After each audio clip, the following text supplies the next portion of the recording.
हरि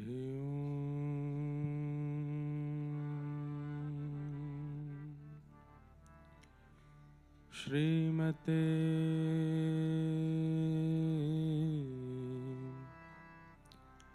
रामानुजाय नमः। ध्येयं सदा परिभवग्नमविष्टदोहम् तीर्थास्पदं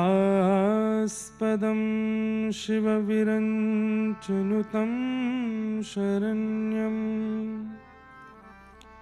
भृत्यार्थिहं प्रणतपालभवाब्धिपूतं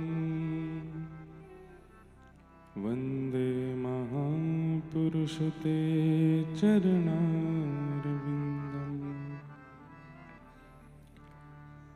अस्ति स्वस्तरुणीकराग्रविगल कल्पप्रसूनप्लुतम् वस्तु प्रस्तुतवेणुनादलहरी निर्वाण निर्व्याकुलम् स्रस्तनिबद्धनी विविलसत् गोपीसहस्रावृतम् हस्तन्यस्तनतापवर्गमखिलो दारं किशोराकृति लक्ष्मीनाथ समारंभा नाथयामुनमध्यमाम् अस्मदाचार्यपर्यन्तां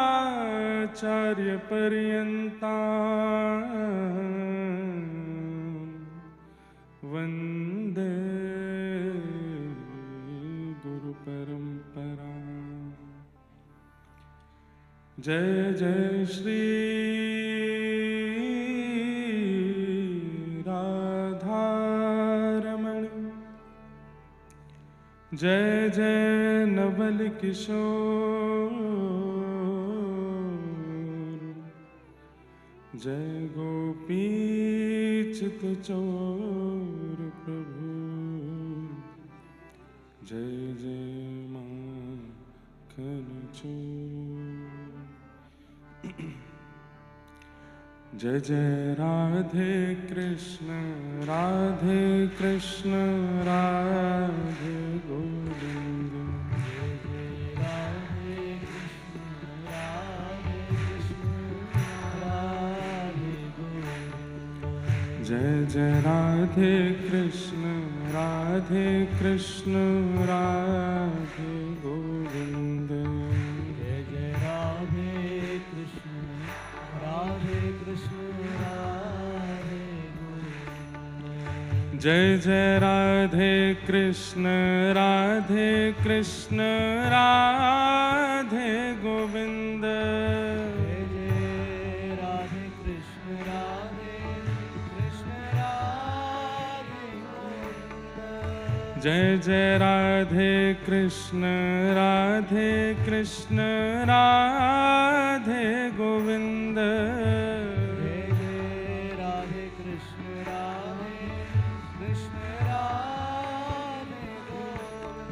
जय जय राधे कृष्ण राधे कृष्ण राधे गोविंद,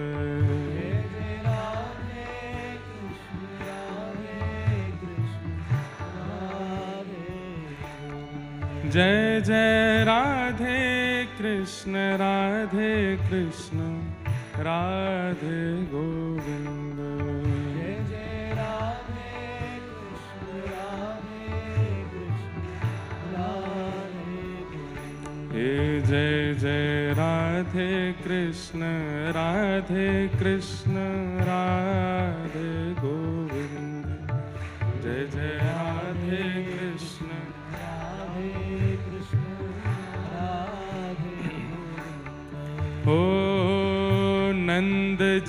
को छैया, बलभद्र जी को भैया लाल। नंद जी को छैया, बलभद्र जी को भैया ओ यशोदा को छैया, बलभद्र जी को भैया लाल। यशोदा को छैया, बलभद्र जी को भैया लाल। ओ या को मुख देखे से कटत यम फंद, या को मुख देखे से कटत यम फंद। हाँ, या को मुख देखे से कटत यम फंद, या को मुख देखे से कटत यम फंद। ओ जय जय राधे कृष्ण, राधे कृष्ण, राधे गोविंद।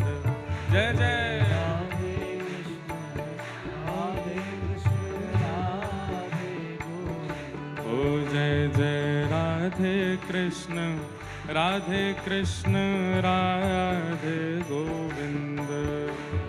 राधे कृष्ण, राधे कृष्ण, राधे। ये हमारे ब्रज को सबसे पहलो कीर्तन है। बहुत कम ब्रजवासी भी या कीर्तन को गावे। राधा गोविंद देव जी जयपुर में आज भी ये कीर्तन गवता है। ब्रज के प्राचीन मंदिरों में ये कीर्तन गवता है, लेकिन लोप हो गया, अब ज्यादा लोग जानते नहीं। लेकिन अब आप सबकी कृपा से इस व्यासपीठ से फिर से ये कीर्तन गा रहे हैं सब। खूब भाव से गाओ। जय जय राधे कृष्ण, राधे कृष्ण, राधे गोविंद।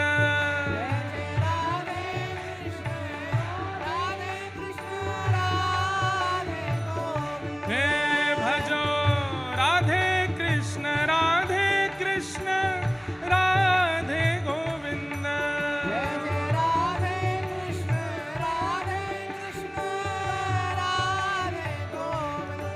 भजो राधे कृष्ण, राधे कृष्ण, राधे गोविंद।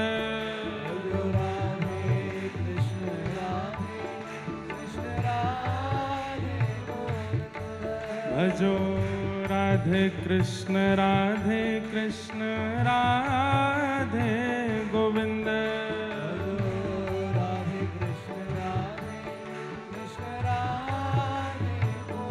हे भजो राधे कृष्ण, राधे कृष्ण, राधे गोविंद। भजो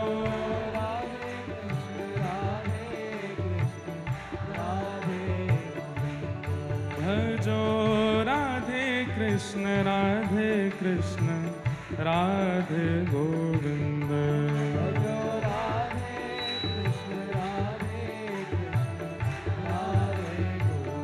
हे जय जय राधे कृष्ण, राधे कृष्ण, राधे गोविंद।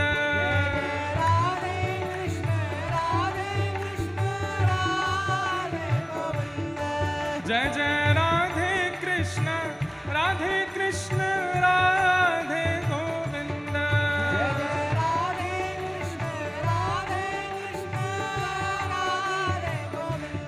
ओ केशव जी कल्याण, गिरिधरण छबीले लाल।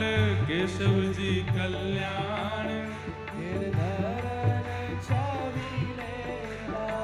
केशव जी कल्याण, गिरिधरण छबीले लाल। केशव जी कल्याण, ओ मदन मोहन श्री वृंदावन चंद्र। मदन मोहन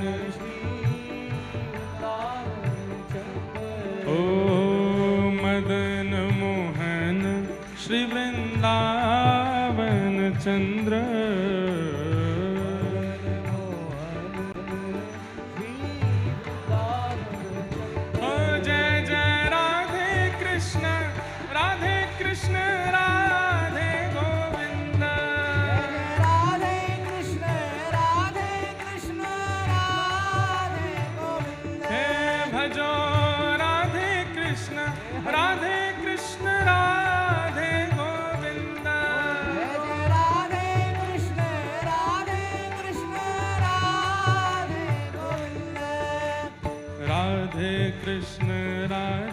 कृष्ण राधे गोविंद। राधे कृष्ण राधे गोविंद। हे भजो राधे गोविंद,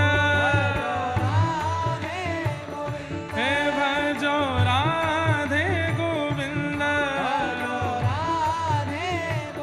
हे भजो राधे गोविंद, हे गाओ राधे गोविंद, हे भजो राधे गोविंद, भजो राधे गोविंद, हे भजो राधे गोविंद, हे भजो राधे गोविंद, भजो राधे गोविंद, हे भजो राधे गोविंद, हे भजो राधे कृष्ण राधे कृष्ण राधे गोविंद,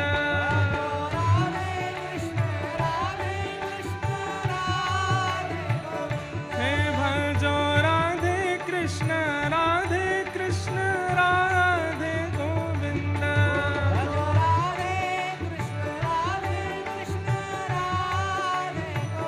वृंदावन चंद्र भजो राधे गोविंदा,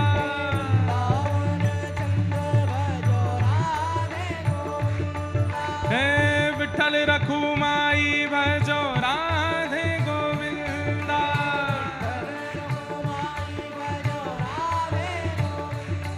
श्री द्वारिका के नाथ भजो राधे गोविंदा, हे पुरी जगन्नाथ भजो राधे गोविंदा, प्यारे राधा वल्लभ लाल भजो राधे गोविंदा, हे भजो राधे राधे राधे राधे राधे गोविंदा, हे भजो राधे राधे राधे राधे राधे गोविंदा, हे प्यारे गिरधर गोपाल भजो राधे गोविंदा,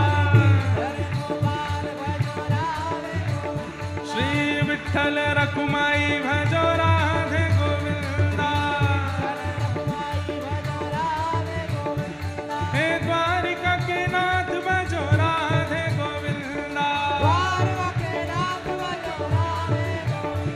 श्री बद्री विशाल भजो राधे गोविंदा,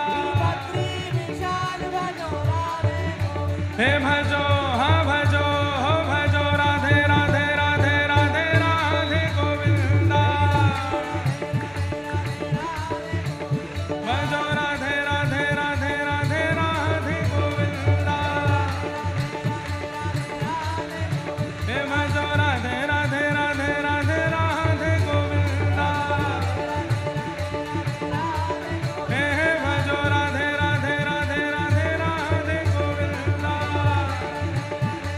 कुंडली कवरदा हरि विठ्ठल, श्री ज्ञानदेव तुकाराम, श्री पंडरीनाथ भगवान की जय जय श्री राम, जय जय श्री राम, जय जय श्री राम।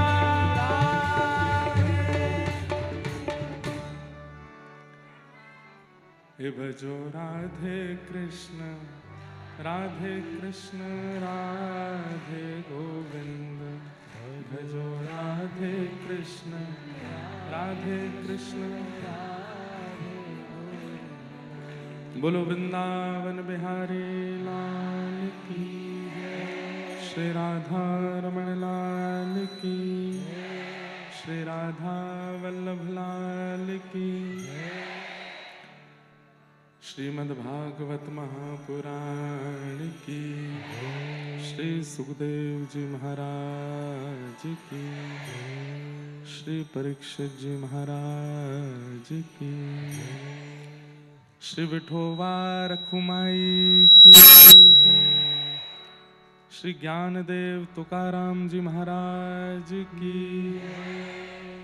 गोवर्धन नाथ की, गिरिराज धरणे की, श्याम सुंदर श्री यमुने महारानी की जय, रस रानी की, रज रानी की, महारानी की, लाला के बाबा की, बाबा के लाला की, लाला बाबा दोनों की, लाला की मैया की, मैया के लाला की, लाला मैया दोनों की, लाला के भगतन की, भगतन के लाला की, लाला भगत दोनों की, जय जय श्री राम।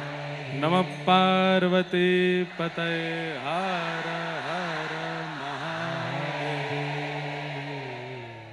द्वारिकाधीश की। परम मंगल में परात्पर अखिलेश्वर वाह जय हो गणपति बप्पा मंगल मूर्ति सबको जय श्री कृष्ण, जय सिया राम, जय श्रीमन नारायण, राम कृष्ण हरि। अब शांति से कथा सुनो। परम मंगल में परात्पर अखिलेश्वर अकारण करुणा वरुणालय भक्तवांछा कल्पतरु तड़िद्वित विनिंदित पीतांबरधारी श्री विठ्ठल प्रभु की वांगमयी प्रतिमूर्ति, प्यारे गिरधर लाल की शब्दमयी प्रतिमूर्ति, हम आप सबके मध्य में विराजमान श्रीमद् भागवत महापुराण को बारंबार प्रणाम। मंच पर विराजमान आज कृपा करके आप सबके मध्य में पधारे हैं श्रीमद् भागवत के एवं राम कथा के बड़े सुमधुर व्याख्याता और हमारे अग्रज हैं ऐसे पूज्य श्री शिवम जी महाराज को बारंबार प्रणाम करते हैं, वंदन करते हैं। आपकी भी कथा मुंबई में चल रही है, कृपा करके आपने अनुग्रह किया, आज आप सबको दर्शन देने पधारे। यहाँ कथा विश्राम करके पूज्य महाराज जी की कथा 7 बजे प्रारंभ होगी, फिर वहाँ आपके दर्शन करने हम भी आएंगे। मंच पर विराजमान समस्त विप्रवृंद, हमारी महालक्ष्मी माता जी के सेवायत पुजारी जी, श्रीमद् भागवत की संगीत सेवा में विराजमान समस्त गंधर्वजन और आप सभी वैष्णव भाई बंधु मातृशक्ति बालक मित्र सखा सबको जय श्री कृष्ण। बड़े आनंद के साथ कथा आज अपने पंचम दिवस में प्रवेश कर रही है और प्रयच्छति गुरु प्रीतो वैकुंठम योग दुर्लभम, श्रीमद् भागवत के महात्म में ही कह दिया गया कि भगवत प्राप्ति के लिए अन्य अन्य कई साधन हैं, लेकिन उसमें एक सर्वश्रेष्ठ साधन है कि गुरु की प्रसन्नता।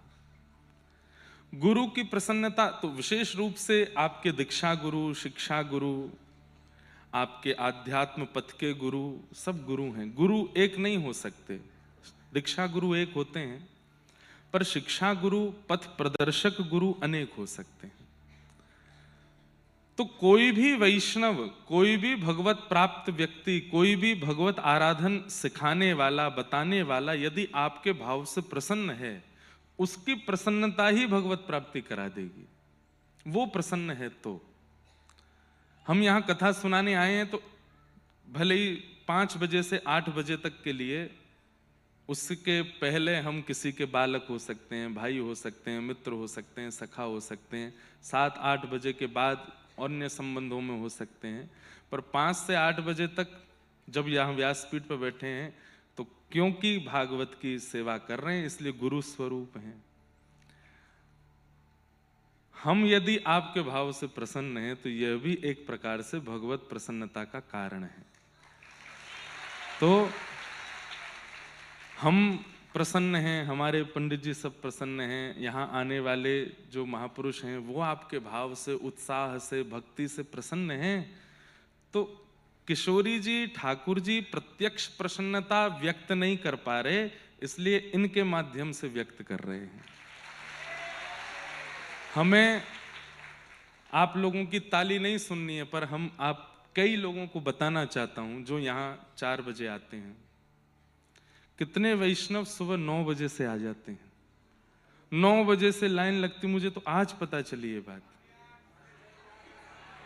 बताओ, 6 बजे से, 6 बजे सुबह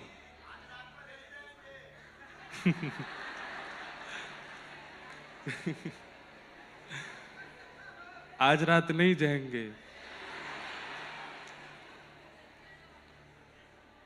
बंबई में लोग कहते हैं कि फिल्म सितारों के लिए दीवानगी होती है, हमारे वृंदावन वालों की दीवानगी देखो। यहां आपको पता है कई फिल्मों में काम करने वाले चुपचाप आके कथा सुन के जा रहे हैं, हमें तो बाद में पता चलती है, लेकिन वे लोग भी देख के आश्चर्यचकित हैं कि कोई भक्ति में भी ऐसे आनंद में हो सकते हैं, कोई वृंदावन के लिए, ठाकुर जी के लिए भी इतने प्रेमी हो सकते हैं, और वो भी महाराष्ट्र में कहीं और हो चलेगा, मध्य प्रदेश में हो, छत्तीसगढ़ भीड़ के लिए प्रसिद्ध है, पंजाब कीर्तनों के लिए प्रसिद्ध है, भाव के लिए प्रसिद्ध है, पर मुंबई में तो लोगों पर टाइम ही नहीं है। हम बता रहे हैं 6 बजे आ रहे हैं श्रोता, सुबह 6 बजे, शाम 5 बजे तो हम आते हैं व्यास मंच पे। लेकिन इसके बाद हमें कभी कभी लगता है कि कहीं हमें वैष्णव अपराध तो नहीं लगेगा कि आप लोग 6-6 घंटे बैठे रहते हैं। ये देखो लाइन, कौन कौन है देख लो अपने आप को कितनी लंबी। आप सब सुबह मुझे 10-12 बजे बता रहे, महाराज जी कीर्तन चल रहा है, दादर स्टेशन के बाहर बैठे हैं भीड़ भर के और सब राधा नाम गा रहे हैं। मैंने कहा भैया ये तो अद्भुत है, मुंबई के वैष्णवों ने 2025 में नंबर 1 रैंकिंग प्राप्त कर ली। जितनी भी कथाएं हुई, देखो संख्या तो हमने कहा ना कि सब जगह संख्या होती है, संख्या हमारे पूज्य पिताजी कहते हैं सब्जी मंडी में भी खूब भीड़ हो जाती है, पर भैया हीरे की दुकान पर 15,000 आदमी आ जाए तो समझो सब पैसे वाले हैं, सब धनवान हैं। तो यहां जो आप सब कथा सुनने के लिए आते हैं वैष्णव, आप सब नाम के धनवान हैं, आप सब भाव के धनवान हैं, आप सब भक्ति के धनवान हैं। बस ऐसे ही बने रहिएगा, इसी भाव में रहिएगा, ऐसे ही प्रसन्न चित्त ठाकुर जी के पथ पर जो कथा में जो भाव सुनाए जाते हैं उनका पालन कीजिएगा। बंधुओं, हम भी आपकी तरह मानव हैं, कोई विशेष बात नहीं है, लेकिन हम जानते हैं और हम कहते भी हैं कि हमसे मत जुड़िएगा, आप तो बस जिनके बारे में हम बताते हैं उनसे ही जुड़े, और उनसे ही जुड़ रहे हैं आप। यहाँ कथा सुनने के बाद कितने लोगों ने प्रण लिया है कि वे पंढरपुर जाने वाले हैं। देखो ऊपर वाले हाथ क्यों नहीं उठा रहे हो?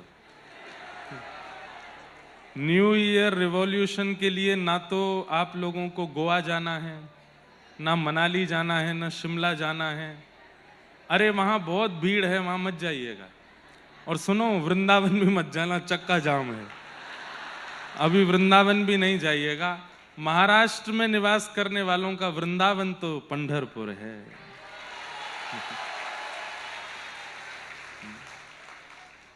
माझे माहेर पंढरी आहे भीवरे चातेरी, माझे माहेर पंढरी आहे भीवरे चातेरी। ये शब्द कहां से लाते हैं महाराष्ट्र के लोग? माहिर मतलब मेरा मायका, मेरा मायका तो पंढरपुर है, मैं जहां अभी रह रहा हूं ये मेरा ससुराल है। इसका मतलब आप संसार को, आप अपने घर को, परिवार को और इस पूरे विश्व को अपना ससुराल मानते हो। मायका तो आपका पंढरपुर है, मायका तो आपका वृंदावन है। माझी बहिण चंद्रभागा, माझी बहिण चंद्र। ऐसी बहन कहां मिलेगी? क्यों? करित से पाप भंग, करित से पाप भंग, करित से पाप भंग। ओ माझे माहिर पंढरी, आहे भीवरचा। पहले मेरा मन था कि मैं 29 को कथा विश्राम करके पंढरपुर जाऊंगा, पर कुछ लाल जी का उत्सव आ रहा है और मैं अभी तक बरसाने नहीं जा पाया। वहाँ के सब संत जन, ब्रजवासी जन सब कह रहे हैं भैया यहाँ आके व्यवस्था तो देख जाओ। तो मेरे पास 3 ही दिन है, फिर बड़ोदरा में कथा है 3 जनवरी से, इसलिए वो 3-4 दिन का समय मुझे वहाँ देना पड़ेगा। लेकिन मेरी तरफ से आप सब अगर बन सके तो पंढरपुर चले जाना। हमने यहाँ 5 दिन तक पंडरीनाथ को याद किया। आपको पता है श्री डोंगरे जी महाराज अपनी कथा में कहते थे कि ठाकुर जी लीला पूरी करके द्वारिका से वैकुंठ नहीं गए, तो बोले कहाँ गए? पंढरपुर चले गए। बोले वहां जाकर के पुंडलीक की सेवा से प्रसन्न होकर ठाकुर जी पहुंचे और फिर वहीं खड़े हो गए, आज तक वहीं खड़े हैं। बोले ठाकुर जी द्वारिका से कहाँ हैं? बोले पंढरपुर में है।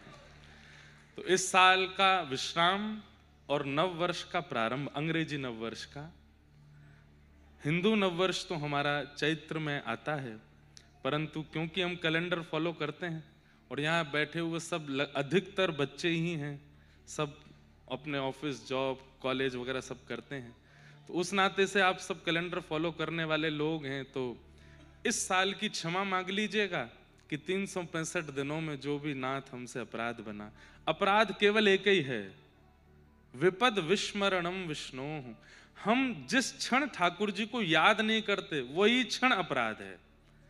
हर क्षण ठाकुर जी की स्मृति बनी रहे। बंधुओं, ऐसे ऐसे वैष्णव रहते हैं, मैं आपको क्या बताऊं, कथा में मैं अपने भाव बताऊं, गुरुजनों की आज्ञा बताऊं, पढ़े हुए कुछ भाव बताऊं, कई बार तो वैष्णवों की भाव से मैं सीखता हूं। मुंबई के ही एक वैष्णव हैं, उनके फोन में 24 घंटे का अलार्म है, हर घंटे का, दोपहर 12 बजे से लेकर के रात्रि 12 बजे तक हर घंटे में अलार्म बजता है। और जब अलार्म बजता है उतनी देर वो दुनिया के किसी कोने में हो, किसी काम में हो, 1 मिनट अलार्म बजता, 1 मिनट के लिए ठाकुर जी को याद करते हैं, आंख बंद करके ठाकुर जी को स्मरण करते हैं। ये देखो फॉलो करने वाली चीज है, कितने लोग कर सकते हैं। भाई वाइब्रेशन पे फोन है, शरीर से छुप तो रहा है, जब वाइब्रेट हो 1 घंटे बाद बस देखा कोई कॉल तो नहीं है, उसी समय नेत्र बंद किए, प्रिया जी को याद किया, ठाकुर जी को याद किया, सदगुरु को याद किया, धाम को याद किया।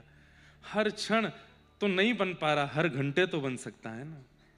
एक वैष्णव परसों आए पुणे से,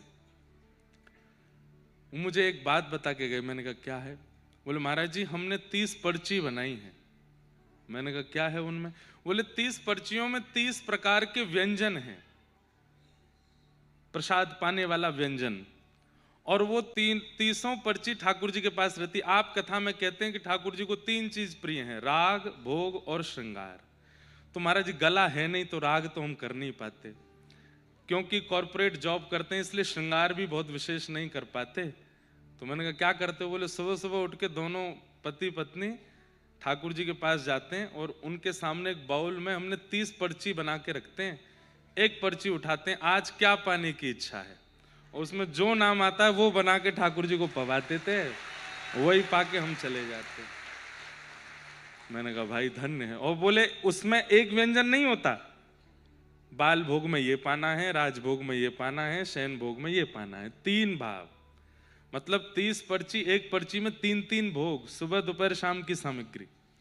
तो बोले आपने कहा था महाराज जी अपने मन से नहीं, ठाकुर जी की इच्छा से प्रसादी बनाओ। तो हमने वो पर्चियों को ठाकुर जी की प्रसादी मान लिया है, उस भाव से करते हैं।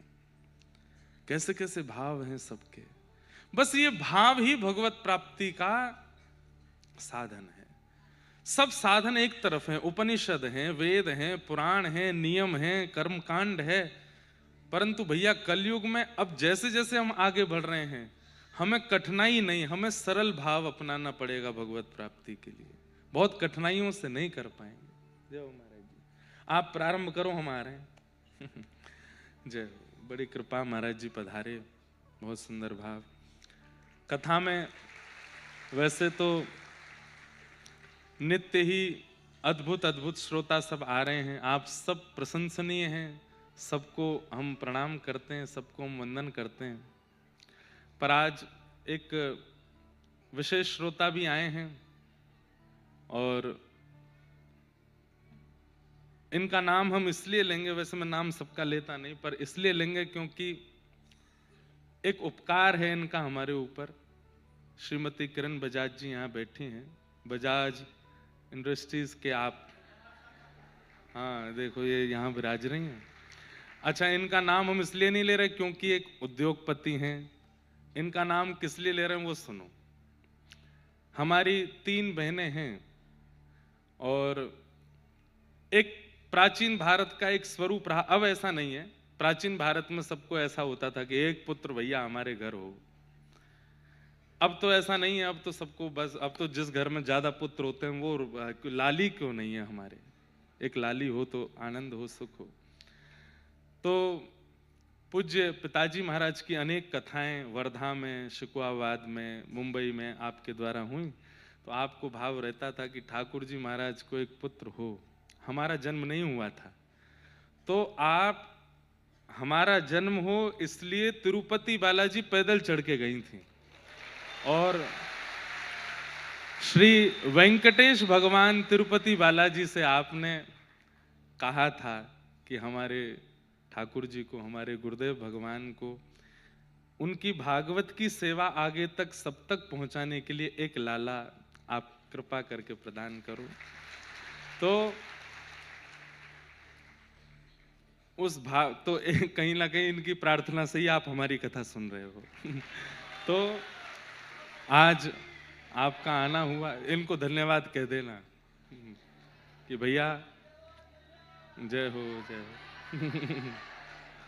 तो इसलिए आज आप आई हैं कथा में, तो मुझे स्मरण हुआ कि हम तो बचपन से आपको मासी मौसी नहीं, मासी मतलब माँ जैसी, इस वही भाव से आपको बोलते।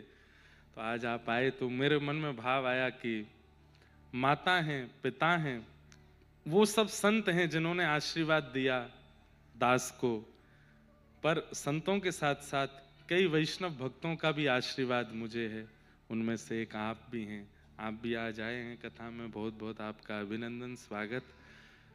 आप सबको बारंबार प्रणाम। कल ठाकुर जी का मंगल जन्मोत्सव कथा में हुआ, आज प्यारे गिरधर लाल जी कथा में आएंगे 56 भोग आरोगने के लिए। कल की कथा बंधुओं दोपहर 12 बजे से है, तो पहले वो 10 बजे से कुछ मुझे समय पता चला था। अब जो रात में रुकने की सोच रहे हैं वो चले जाना। सुबह, हाँ, और इतनी जल्दी नहीं आओ।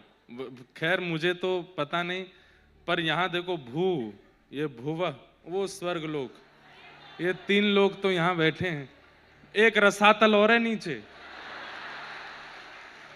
मैं वहां भी गया था कल, और वहां भी तिल रखने की जगह, नीचे भी लोग बैठे, बाहर भी लोग खड़े हैं, यहाँ बीच में दोनों तरफ गैलरी है, वहां भी लोग बैठे हैं। कम से कम दादर में ये पहली बार होगा कि 10,000 के करीब वैष्णव एक स्थान पर बैठ के कथा सुन रहे हैं। और सुनिए, एक वैष्णव मेरे को बताए वो क्या करते थे। देखिए, प्रचार के लिए बहुत खर्चा नहीं किया कि बड़े बड़े होर्डिंग लगाए, पोस्टर, कुछ नहीं। एक वैष्णव का आप मुझे बता रहे थे, बोले महाराज जी वो रोज अपने घर से ऑफिस जाते तो सब हब से साउथ की ओर आते थे, तो अपनी गाड़ी पर या अपने बाइक पर पीछे पोस्टर लटका करके चलते थे और रेड लाइट पर सबको बोलते थे महाराज जी आ रहे हैं, कथा में आना। कैसे कैसे वैष्णव, कितना कितना उनका भाव। आपके इस भाव के ऋण से मैं कभी उऋण नहीं हो पाऊंगा। सदा ये ऋण हम पर चढ़ा रहेगा और इस ऋण को हम यही इस भाव से ही उतार सकते हैं कि हर साल मुंबई आते रहेंगे, आपको कथा सुनाएंगे। कर्जा उतारने का और कोई तरीका हम पे नहीं है, बस यही है। एक तो हम वचन दे चुके हैं कि 3 दिवसीय मीरा चरित्र इसी भवन में एक बार सुनाएंगे और जब जब अवसर मिलेगा हम तो चाहेंगे ठाकुर जी कृपा करें कि वर्ष का विश्राम मुंबई में ही हो और यहीं आप लोगों के साथ में खूब आनंद करें। अब बाकी तो ज्यादा वचन देने नहीं, वृंदावन वाले वचन देते हैं निभाते नहीं। तो आप सबको बहुत बहुत वंदन, बहुत बहुत प्रणाम। नंदस्त्वात्मज उत्पन्ने जाता ह्लादो महामनाः आहूय विप्रान् वेदज्ञान् स्नातः सुचिरलङ्कृतः वाचयित्वा स्वस्तेनं जातकर्मात्मजस्य वै कारयामास विधिवत् पितृदेवार्चनं तथा। अब आज कोई बाहर की बात नहीं, आपकी कोई बात हम सुनेंगे नहीं, आप भी हमारी बस सुनो। आज तो व्रज में चलते हैं, अब तो व्रज लीला आज से ठाकुर जी की, लाल जी को जन्म भयो है, प्राकट भयो है, तो वहीं के भाव सुनेंगे। नंद जी के यहाँ लाला भयो है, नंद जी के आत्मज उत्पन्न भयो है। बंधुओं देखो, ठाकुर जी का प्रादुर्भाव आपके घर में हो, कमरे में हो, मंदिर में हो, ये आवश्यक नहीं। ठाकुर जी का प्रादुर्भाव हृदय में होता है, चित्त में होता है। और चित्त में प्रादुर्भाव करने का हम कोई प्रयोजन नहीं करते। हमें लगता है कि प्राचीन भक्तों की तरह ठाकुर जी कहीं से स्वयंभू प्रकट ही होंगे। मुझे ऐसा लगता है कलयुग जितना आगे बढ़ रहा है, अब ठाकुर जी स्वयंभू प्रकट नहीं होंगे, अब तो हृदय में प्रकट होंगे। मंदिर बहुत बन चुके हैं बाहर, स्वयंभू ठाकुर जी को प्रकट होने की अब आवश्यकता भी नहीं है। कोई आवश्यकता है? सब जगह तो ठाकुर जी हैं, हर 100 किलोमीटर में एक ठाकुर जी का स्थान है, मंदिर है, दिव्य धाम है, तीर्थ है। अब तो हृदय में प्रकट हो। मन मेरा बन गया सखी रे पावन वृंदावन, मन मेरा बन गया सखी रे पावन।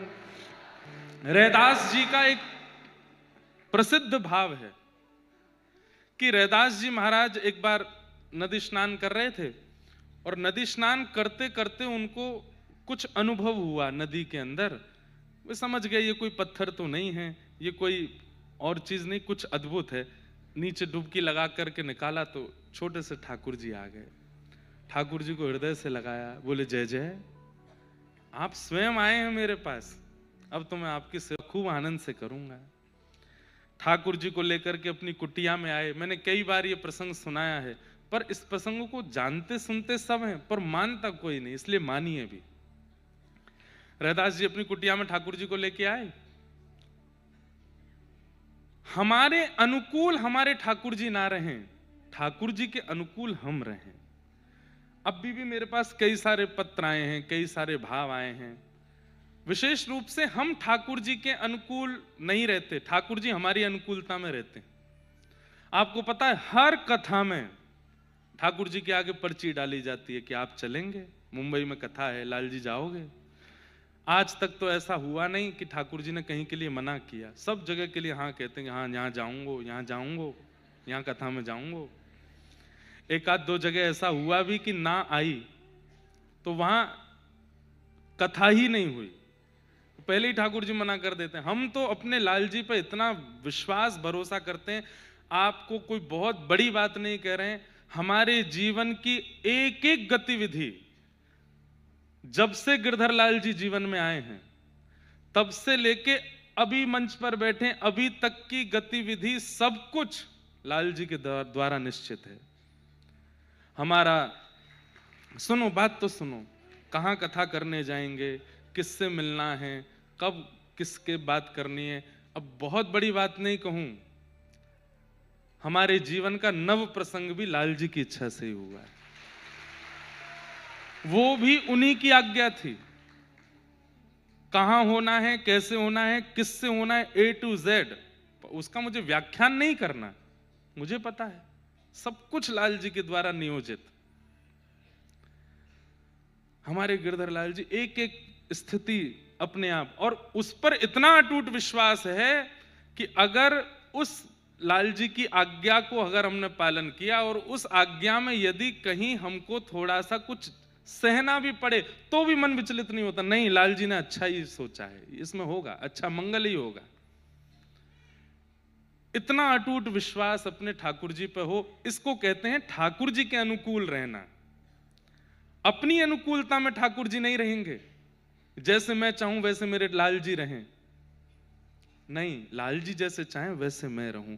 यहीं से ये जैसे ही आपने अपने जीवन में प्रारंभ किया, आप अपने भक्ति के पथ पर अग्रसर हो जाओगे। ठाकुर जी के अनुकूल हम रहें।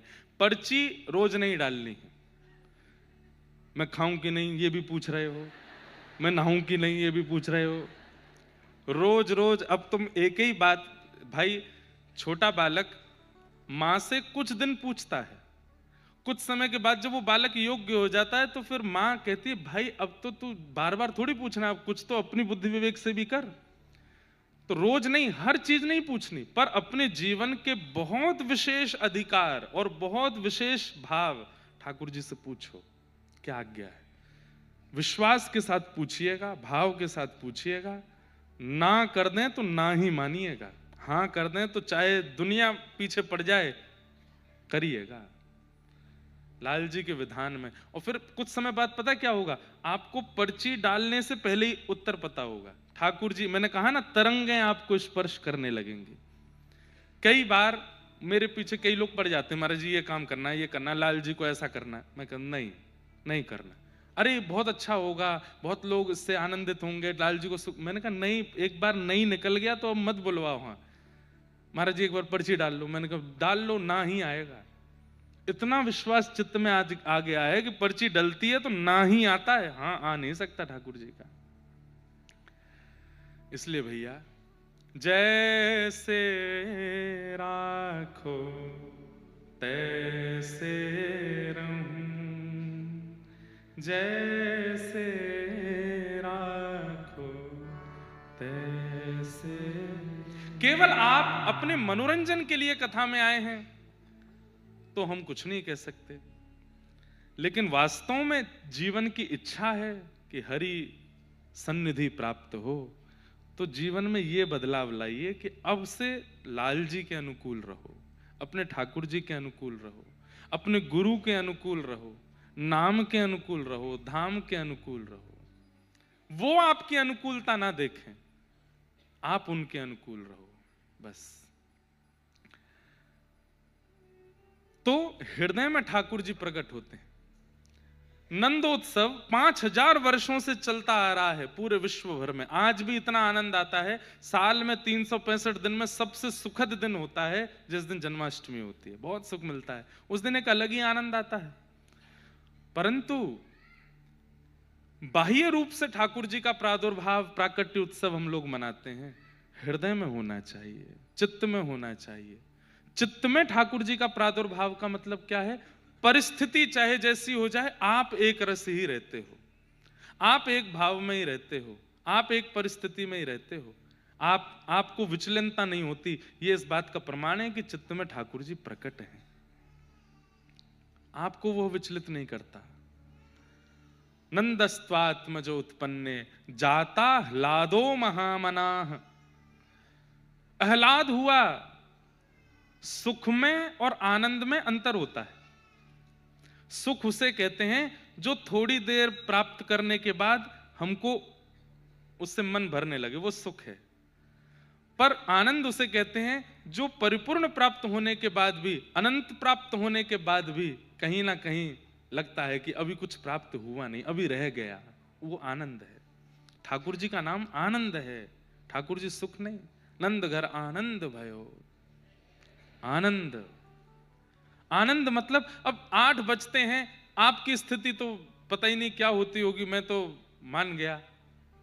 सुबह 6 बजे से आप प्रतीक्षा करते हो, शाम के 6 बज रहे हैं, बोलिए 12 घंटे हो गए, और इसके बाद भी 8 बजे कथा पूरी होती है तो कई लोगों को ऐसा होता है अब हम कैसे जाएं। ये जो आपकी स्थिति है ये आनंद है, ये सुख नहीं है। और सुख के भोगता लोग जो सुख ही भोगते हैं वो आनंद का आस्वादन कभी कर नहीं सकते। आनंद का आस्वादन उनको होगा नहीं। कैसे कैसे भाव। आज डोंगरे जी का स्मरण मैंने किया कथा में। डोंगरे जी महाराज जब भी कथा करते तो एक कीर्तन गाते थे, गोविंद मेरो है गोपाल मेरो। हर कथा में यही कीर्तन गाते थे, हर दिन यही कीर्तन गाते थे। और डोंगरे जी की अगर आप लोग कभी क्लिप देखो, युवा जितने बैठे हैं युवाओं की कथा सुनते हैं, कभी कभी प्राचीन महापुरुषों की भी कथा सुनो। हमारे पूज्य पिताजी की कथाएं पुरानी सुना करो। हमारे पूज्य बड़े महाराज जी, पूज्य मलुकपीठ महाराज जी, पूज्य हमारे ब्रज के ऐसे ऐसे महापुरुष हैं, उनकी कथाएं जरूर सुना करो। ठीक है, हमारी सुनते हैं अच्छी बात है, पर प्राचीन महापुरुषों की कथा में थोड़ी गहराई मिलेगी, थोड़ा कुछ ऐसा रत्न मिलेगा, भले ही थोड़ी देर लगेगी समझने में लेकिन अद्भुत है। डोंगरे जी महाराज की आप कथा सुनोगे, वो ऐसे कथा करते थे, देखते नहीं थे पब्लिक की ओर, एक एक कीर्तन गाते थे हर कथा में। तो एक बार किसी ने उनसे कहा, महाराज जी आप हर दिन नया कीर्तन क्यों नहीं करते और कीर्तन में कुछ परिवर्तन क्यों नहीं करते, आप एक सा ही कीर्तन क्यों करते हो। तो डोंगरे जी महाराज का उत्तर, अब यहां से पता चलता है कि हृदय में ठाकुर जी हैं कि नहीं। डोंगरे जी महाराज कह रहे हैं, बोले भैया हमको कथा करते करते इतने वर्ष हो गए, हम कहते आए गोविंद मेरो है गोपाल मेरो है, आज तक ठाकुर जी ने नहीं कही कि डोंगरे मेरो है। जब तक ठाकुर जी नहीं कहेंगे तब तक मैं यही गाता रहूंगा कि गोविंद मेरो है गोपाल मेरो है। जादना ठाकुर जी कहेंगे कि ये भी मेरो है, वादना कीर्तन बदलूंगा। तो इसका मतलब